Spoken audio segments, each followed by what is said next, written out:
Hey, what's up? It's your boy Stephen McCoy, and you are listening to Sessions with Stephen. And today's topic is Stay True.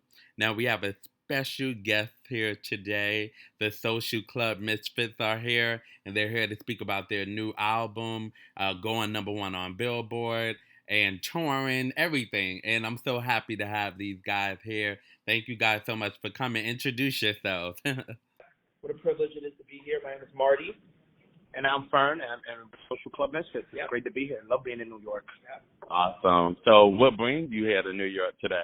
So we actually have a show tomorrow in Queens, and so we figured today would be a great day to start doing some press. We have a new album coming out. We just dropped 2 singles, and we're really excited about the work that we have coming out in the future. In about 2 months, we're releasing our next album. We just got off a 30-city tour. Mm-hmm. It's a privilege to be here and hang out and have fun and talk to good people and have good conversations. The record was number one on Billboard. Can you guys tell me about that experience? Yeah. So we have that song. We have a song called "Who Else," and it did very good. We have this is our first album as signed artists. Before that, we were independent, and for 4 years we were independent. We were part of that beginning SoundCloud rapper generation, and we were just putting so much content out. We got such a buzz that 3 years later, we got to leverage it, and we had about 5 contracts on the table from 5 different major labels, and we decided that Capitol Records was the best fit for us. So it's funny because now we're kind of new, but we're not at all. Like, we had been doing this for 4 years, so we've got a great foundation. All that led to be where we are now, and we've had the opportunity to travel and do great things, but we're still under the radar. And we feel like this next album is going to kind of bring us out to the surface. And it's great because we bring a bunch of new fans with us. We bring a bunch of fresh people, a fresh perspective. We're just getting started, so it feels good. Now, I just saw the video. It's your anthem. Yes, that was so really good. I mean, you took The Amazing Grace and kind of made it your own. I thought it was something. It just felt really good. Yeah. Can you tell us about that record? I just feel like, it's been a crazy, dynamic of people thinking that, like, rap and kind of just, like, subjects of faith or just, being positive and kind of, like, the polar opposite of what rap usually does.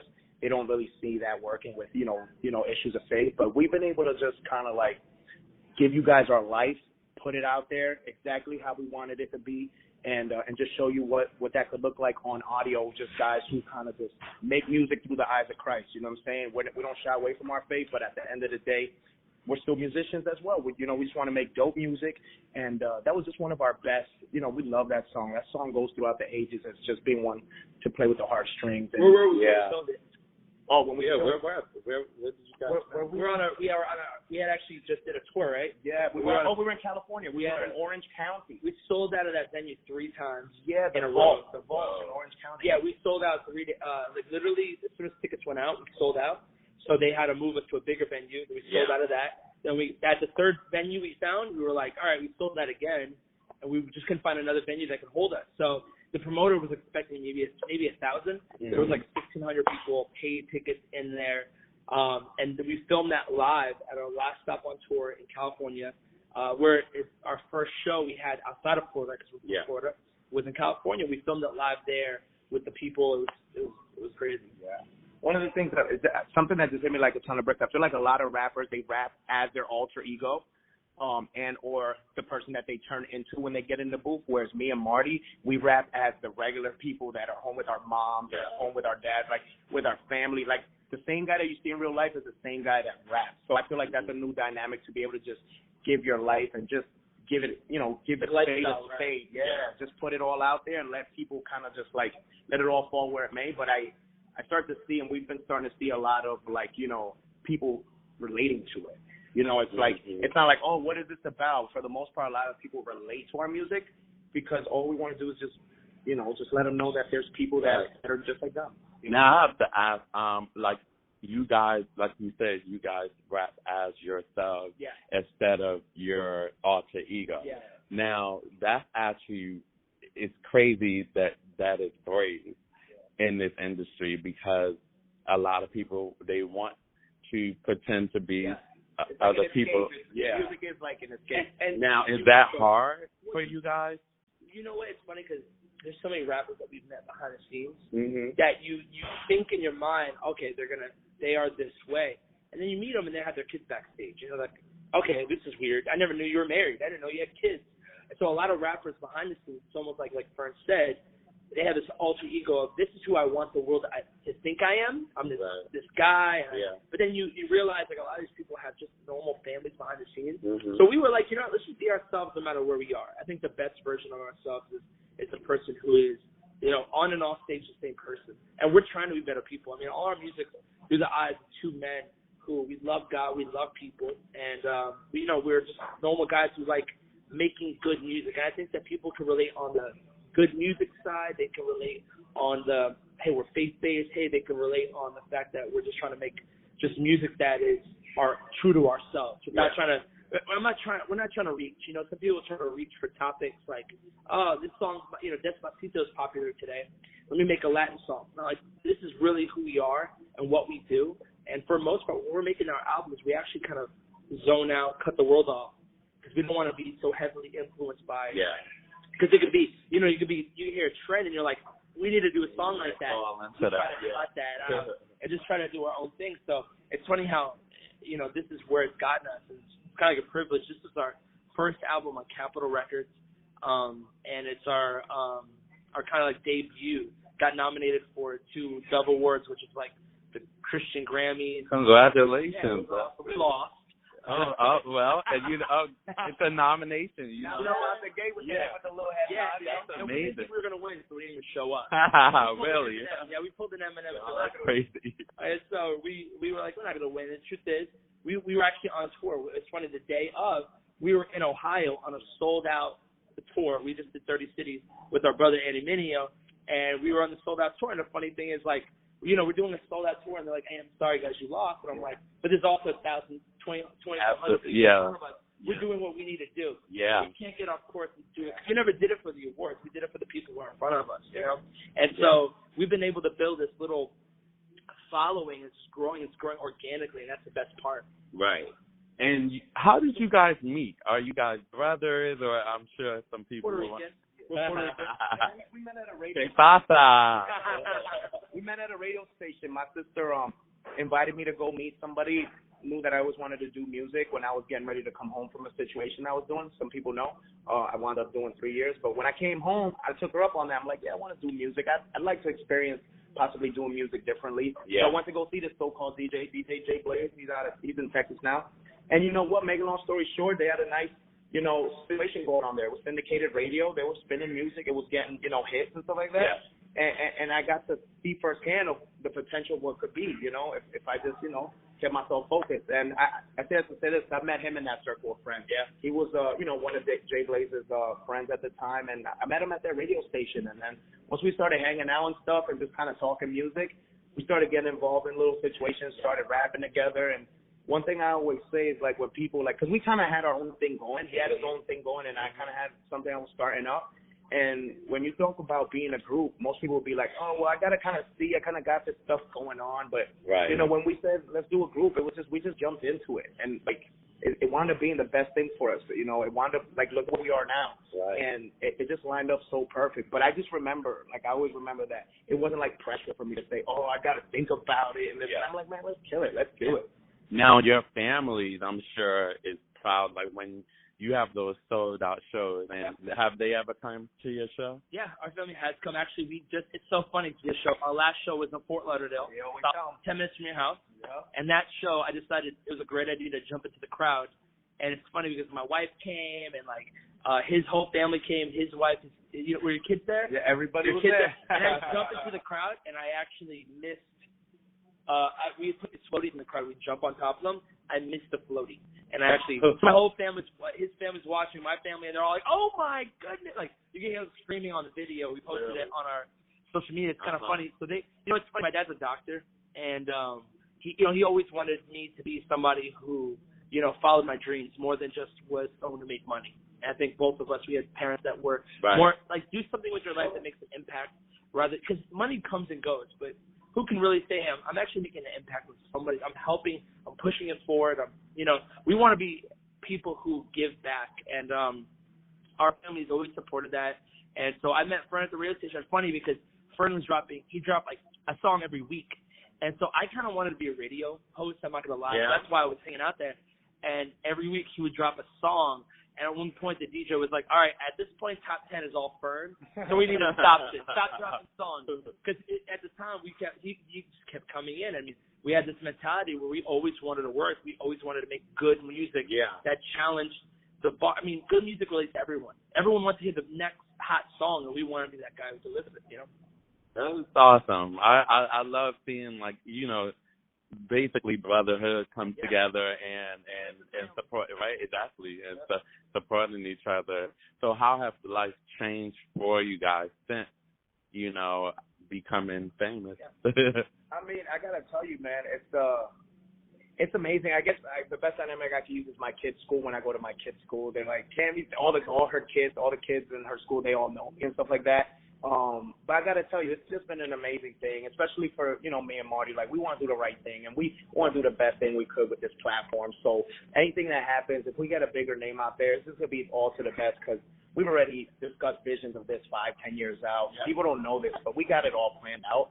We're trusting in God's major plan, but as far as us putting our effort into it, we've actually been responsible and thought about where we want to be at certain seasons in life. So, like, this is just an amazing thing for us, and I just, I pray the best for everything Social Club Misfits is trying to do, and because at the end of the day, I feel like we're going to do real good with the platform. Yeah. We're going to do the best with it. And I think that there's been a lot of platform abuse, celebrities or people. I feel like we're just starting. I mean, for us, doing that tour and selling records, that's great, but we're just getting started. Like, we're ready to go further. And so I think, we've been a lot of places traveling for the last 3 years, meeting people, and the way you treat people on the way up, it's how you get treated on the way down. So a lot of people, on their way up, they don't really care about people. They don't care about feelings. They're treating everyone with respect. It's funny because we have a buddy of ours who you would never know. This guy is just, a normal guy who wanted to be in music, and now he's a huge producer, and now he's producing for everyone. So you don't know that the humble beginnings can lead to somewhere where now this guy is an A&R, and now this guy is, a manager of some huge pop act. So I think it's important that we want to challenge what it looks like to be artists. We want to be good people, better than good rappers. Like, at the end of the day, we love making music, and I think that's something we're going to do for a long time. But at the same time, I would love for people to say, they were really just good, sweet people. Now, I'm sure at one point in you guys' career, it's going to come a time where you may have to cross a line or make that decision to cross a line that you guys may not have. Like other rappers, we know it, that they cheat, and, they cheat the game sometimes. And I know you guys seem to be men of morals and values. And what happens at that point? Well, go ahead. I'll start it off. I think that a lot of people who make those, this is my opinion, I mean, we're all human, and in a moment of weakness, people will always fall. But I think the truth is, it depends on who's around you. And so if you have the wrong people around you, you're going to fail. I mean, you show me who your friends are, and I'm going to show you what your future looks like. Because if you got people that are not doing anything with their life and not growing, I expect you to fail because you just are not being challenged as a human being. If I keep playing the same people basketball, and I never play people who I don't normally play with, how am I supposed to be challenged, Right. So I think that one thing that me and Fern do, we stay in community with our families. We actually have people who look out for us, and we also are connected to our local church. And so we have people always keeping us accountable, and I think that's the trick to it. I think it's important to never get into our head and say, because I have a platform, that means that I know better than somebody else. Some people do that, like, oh, what is he going to tell me? I made $1 million on my last song. When you have that mentality, you will fail, and we want to be fail-proof. Granted, what the truth is, that people make mistakes, but we are taking precautionary measures to be people who are always accountable. Like, it's hard to, it's really funny because it's really hard to move and fail when you have people that you're checking in with every day and people who can check you and tell you the truth. And if I go off the grid, they're going to be like, something happened. What happened? And I need people around there that can check me. Those are people who love me. People who won't check me, they're not my real friends. Yeah. And have it been like that? Have you ever ran in or had people in your circle where they weren't really who you thought they were, or do you kind of see it, you know? Yeah, this industry, and I hate that word industry for, this life now that we're a part of, the way that we're doing life now, you see it so quick.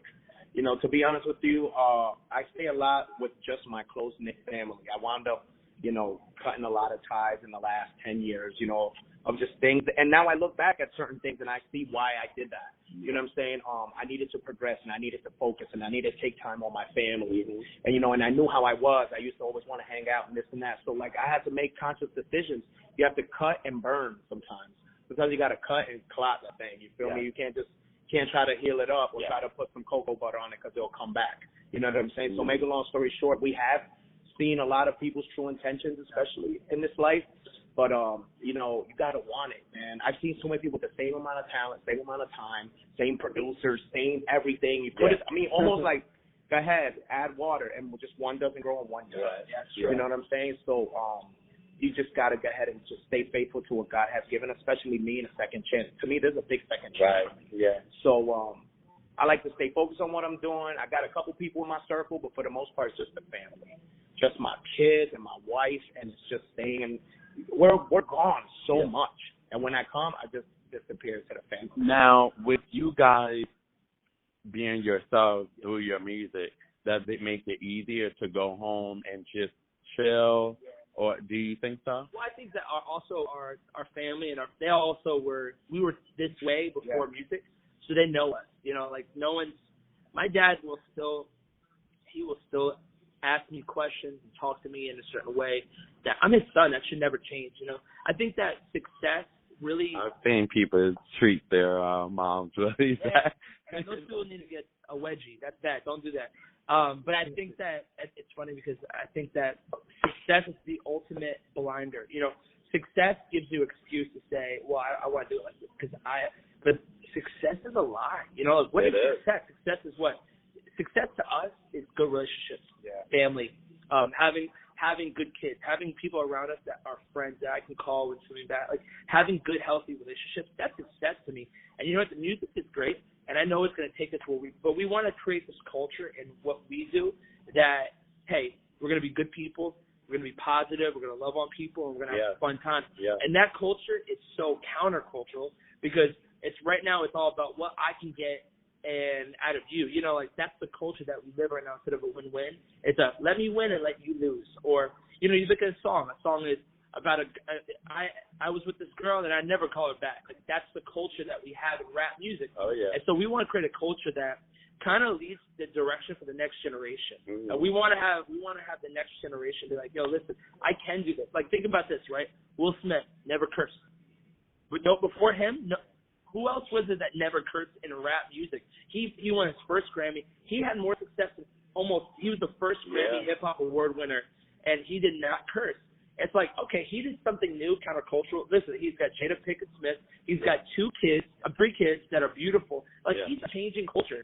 And I think that's the type of life we want to live, where we can show what it looks like to live on the other side, be positive, and not fall in all the traps. And we learn from the people who come before us. And I think that just like Will Smith and all these people have started this new culture, we are trying to do that too.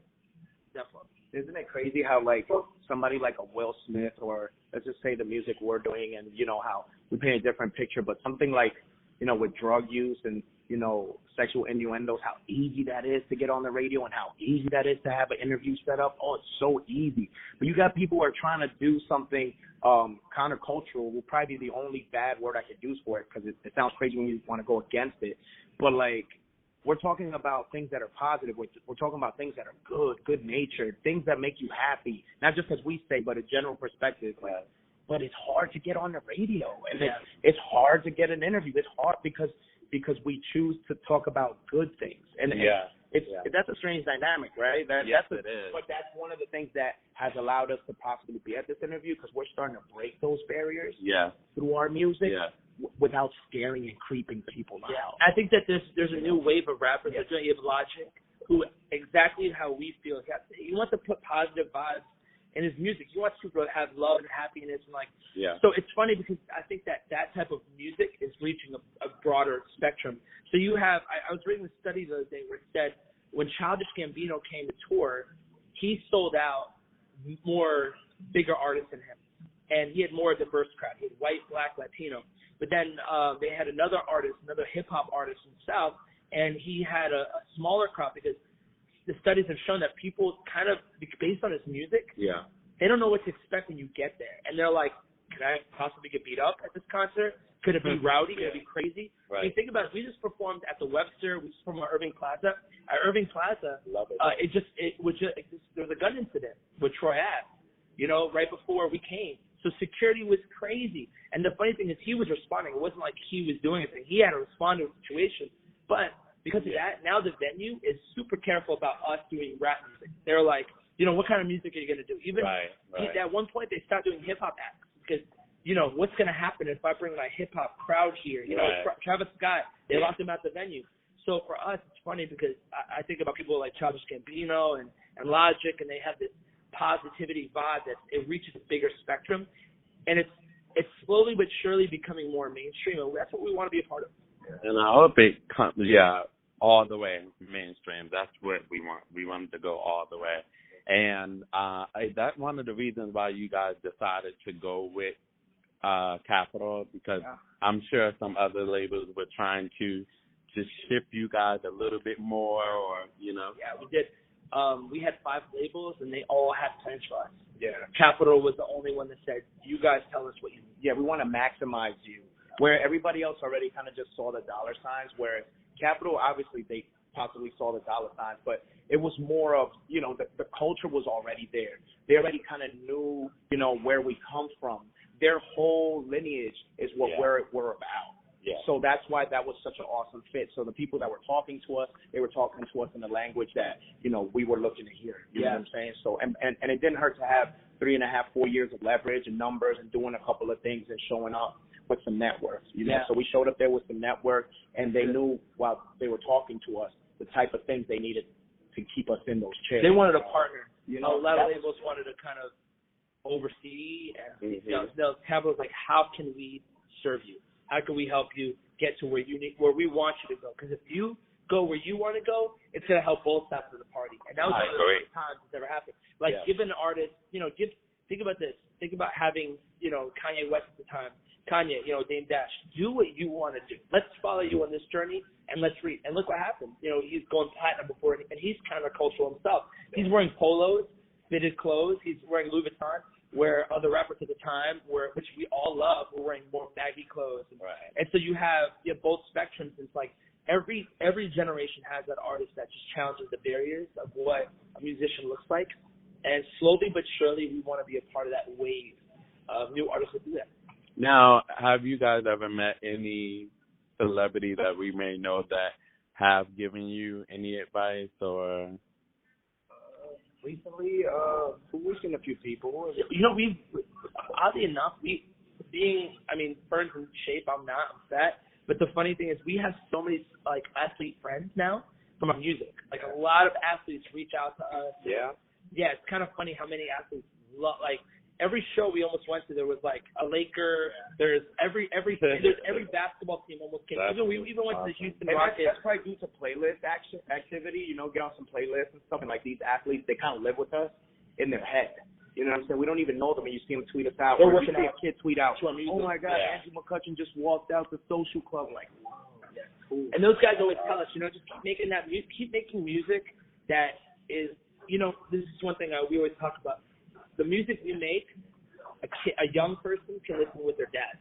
Yeah. It's like, think about it, Hollywood right now, they're trying to find comedy that goes with, you can attach the adult with the young person. You have the movie they have with Kevin Hart, it reaches an older audience and younger audience together. That's a big Hollywood angle right now. It's trying to combine families. So a lot of the guys come up to us, are like, I can listen to this with my kids, and I don't have to lower the music or get the edited version. I can listen to this music while working out with my son, and we can have fun and enjoy it and turn it up in the car. And that's what we kind of want to do. We want to bring that dynamic where, a father can listen with his son at any age and they still appreciate the music.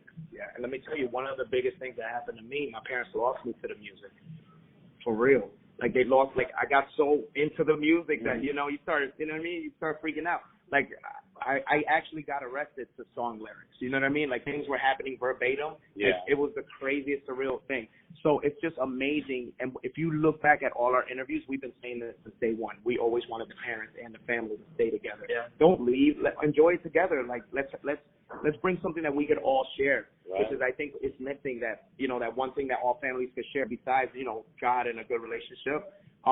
It's something else. And what is that other thing? And, you know, for the most part, I remember I always used to go listen to my music by myself. Yeah. And not anymore, though, because I got lost. So I guess paying it forward, I would want people to stay together when you hear the music. Back in the day, remember, like, your parents listen to Elvis, and you're like, Dad, we're going to play that. Yeah. You got to play the old jams. You got to play jazz right now. But you guys find that medium. We're finding that, yeah. It's cool, though. Our parents used to teach us about that old stuff. Now, parents don't teach these young kids about any old stuff. So, like, I would be like, Dad, you about to play Elvis, but I know he's the king. But don't play that Elvis right now. You know what I'm saying? Right. They don't respect anything.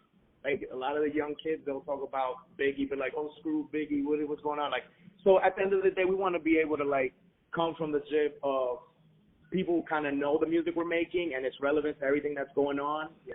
You know what I'm saying? But, you know, we just don't want to creep anybody away. But I think we finally found a dynamic where we never compromise, ever. When you listen to the music, it's all there if you know how to listen to it. Yeah. God never leaves nowhere. Yeah. That's awesome. But at the end of the day, people who are not used to that, you know, oh, what this is, some Jesus music, that's not going to happen. Yeah. Since I honestly didn't notice that. We sneak it in. Yeah. And we're intentional. Great strategy. Yeah, we're intentional. Because here's the truth about it, is that we want to have a conversation. Yeah. We don't want to have a one-sided conversation. We want to have a conversation with our music that says, all right, this is how we feel. This is what we're thinking about. Now, you can come to your own conclusion. But let's talk about it. You know, it's funny because we have these meet and greets where people come to us with questions. Everyone has a question. Like, the line is outside the building, and people are like, hey, I have a question. You know, what did you mean when we said this? And we'll be like, well, we were talking about, okay, things click. And so we're all about the conversation piece. Instead of let me just tell you how it is, and that's the end of it. No, let's actually have some dialogue of what we do. And so me and Fern, it's cool because we have that we're a group, so we can have that dynamic. We'll be back and forth.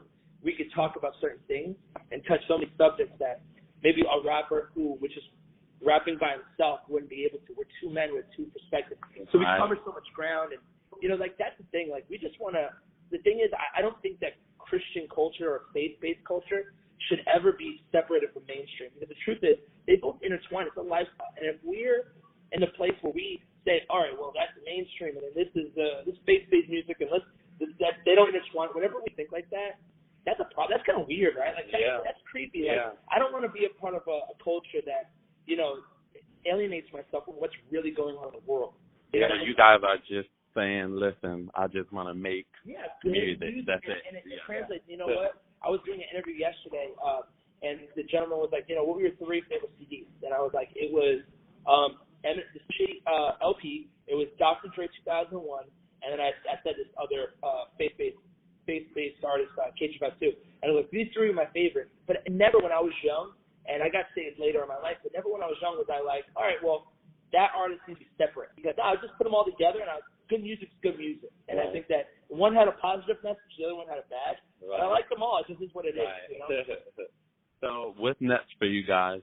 We have a new album coming out February 9th. Next has just begun. You're the beginning of the next. Yeah. Hey. Our first, you know, pre-release interview. Yeah. We're looking forward to see where this one takes us, and we have a lot of cool content on the way. But the music is really exciting. We're about to touch a couple of those new genres, and that's going to be a good book. We'll see how that goes. We have the Road Show, which is in February and March, which is a 30-city arena tour that we're a part of with King of Country and a couple big faith-based artists. And it's going to be huge arena tour, 30 cities. And then after that, we're going to go on our 18-city tour for Social Club. We have a new album in February. You know, we're having so much fun. Like, we get to do this. What an honor. Yeah. And so we're just like, you know what, while we're here, let's make the best we can and change as many lives as we can. We know it's a window, and we're in it. And we know that this is you never know how long the allotted time is for it. Yeah, But we're working it. We're Yeah. going to work it all the way through. Exactly. Enjoy every moment while you're working. Yeah. And we're going to give 100% always. Yes. I think that what we're doing now is going to it's going to have a ripple effect in the next generation. And we're going to keep doing what we do, and that's making good music. And it's funny because every single day we get a tweet or an Instagram post that says, I just found out about Social Club, and what the heck was I doing? And I think that that's awesome. And we're going to continue to make those songs that people are not embarrassed to show their friends. They're like, you got to hear this guy. So, and when we're ever on the road, for the most part, anybody who works with us, they're like, man, that's it. You guys are so easy to work with. I'm like, that's all I needed to hear. Yeah. We just want to be the guys who put in the work, but you didn't even feel a sleeve. We just got out of there in the dark. You know what I'm saying? Get to work. And just keep going at it, man. I want to say thank you so much for sharing your story with me, and I just think you guys are really amazing, and I hope you guys continue your success. Can you let people know your social media? Instagram is Social Club Misfits, just at Social Club Misfits, and then Twitter is Social Club, and then Misfits without the vowels. So it's like MSFTS. That's complicated, but if you just Google Social Club Misfits, I know you that Social Club is gonna pop up. Yeah, okay, awesome. Social Club Misfits, and check us out on Spotify, Apple Music, and Amazon, whatever you can. And hope you enjoy the music, and I hope that you're excited because we're excited to give you the best music you've heard in a while. That's right. Stay in touch, man. We love you guys. Thank you. Hey, subscribe now.